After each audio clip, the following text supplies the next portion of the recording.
Hello everyone, দিনটা ছিল ধনতেরাসের। তাই সকাল থেকে মা আর পাপা মিলে সন্ধ্যাবেলা পুজোর আর ধনতেরাসের যা যা কেনাকাটার দরকার হয় সব বাজার করে এনেছে।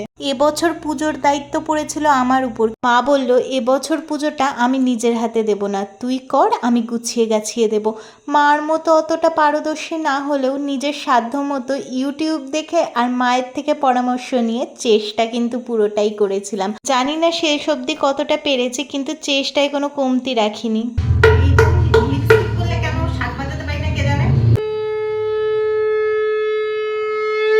মেয়েদের মধ্যে না বাই বন শাড়ি পরার প্রতি একটা নেশা থাকে। আর লক্ষ্মী পুজোর সময় আমি প্রতি বছর শাড়ি পরি, কিন্তু লাস্ট 2 বছর ধরে বাড়িতে লক্ষ্মী পুজো না হয় আমার শাড়ি পরাটাও হয়ে উঠছিল না। তাই আজকে পুজো দেবো বলে শাড়িটা পরেই নিলাম। তুই আগে ধরা ধর রে, রোদে তো দিলাম রে। জামা খুলে গেছে এটার। জামা খুলে গেছে। বলছে না তো জলদি দাঁড়া, আমরা এতক্ষণ তো সময় দিস, তুই একটু সময় দে। পুজো শেষ করতে না করতে মিঠাই আর তিমু এসে হাজির, তাও আবার বাজি নিয়ে।